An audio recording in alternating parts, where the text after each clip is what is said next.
Bonjour, alors les derniers petits préparatifs avant l'assemblage du moteur. Donc comme vous le savez, comme déjà décrit dans les précédentes vidéos, j'ai monté le T665 Airsal avec le pack culasse Boost.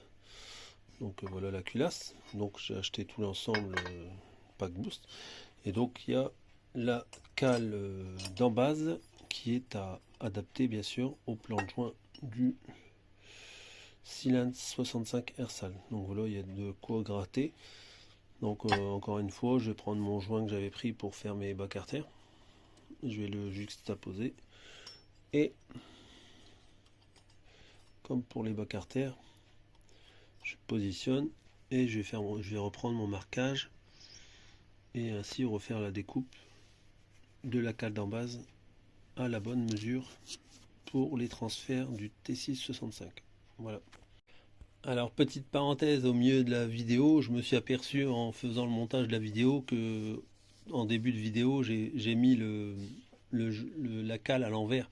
Mais bien sûr, quand j'ai pris mes mesures et que j'ai ajusté, j'ai pas mis ma cale à l'envers, hein. Petit détail, je préfère le préciser.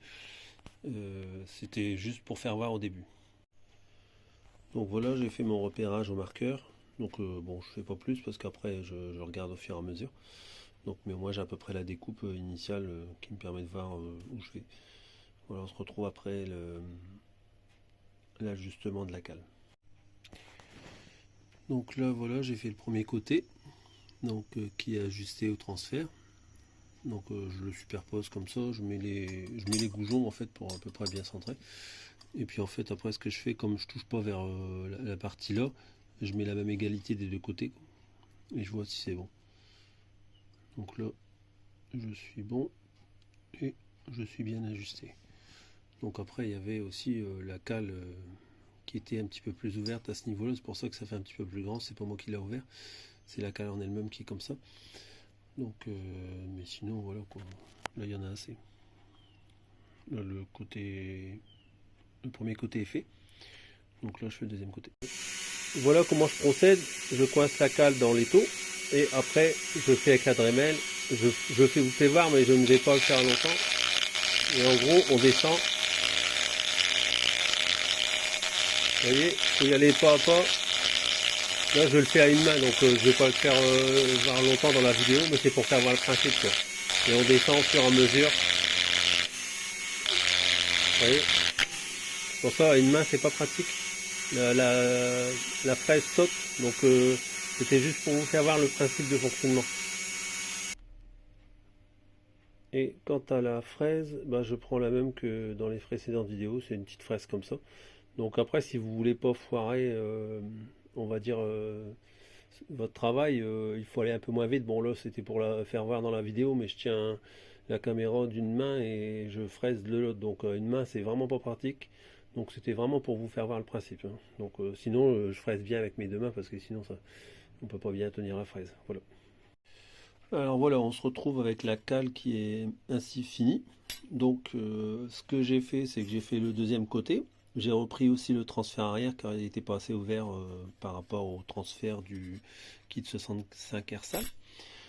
Et ensuite, ce que j'ai fait, c'est que j'ai bavuré tous les côtés. Donc je passe un coup de papier à poncer sur toutes les arêtes. Mais quand je dis toutes les arêtes, c'est sur les deux faces, toutes les arêtes et ainsi que les trous aussi, parce qu'il y a toujours un petit peu des bavurages à faire dans les trous.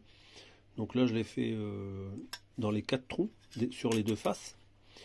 Donc là, on prend un champ, enfin un champ, voilà, on le prend comme là, je mets mon doigt et on ponce comme ça toutes les arêtes sur le pourtour de la cale, toute la partie extérieure et toute la partie intérieure, ainsi que les trous.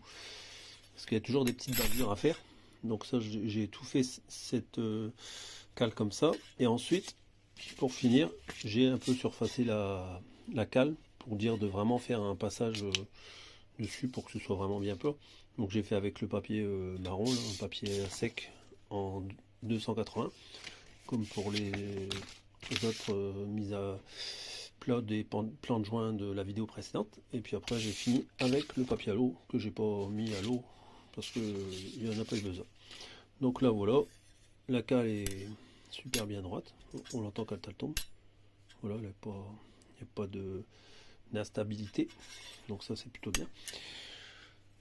Donc là je rappelle que c'est la cale qui est fournie avec le pack Boost pour la culasse Boost, hein. Donc que je vais monter avec le 65. Donc c'est vraiment la culasse complète avec tout le pack de joints, avec la cale qu'il faut superposer sur la culasse, plus après la cale en base. Voilà. Donc là, je vous fais voir qu'est-ce que ça rend une fois mis dessus. Voilà. Donc là ici. Donc voilà. Fin de l'ajustement de la cale Boost pour le pack Boost Airsal 65 T6. Donc dans la prochaine vidéo, on va parler de l'ajustement du piston. Parce que le piston qui est donné avec le kit 65 Airsal, il n'est pas du tout ajusté. Alors là, je mets dans le bon sens. Alors pour rappel, la flèche c'est toujours côté échappement. Donc là, ce que je vais faire, bien sûr.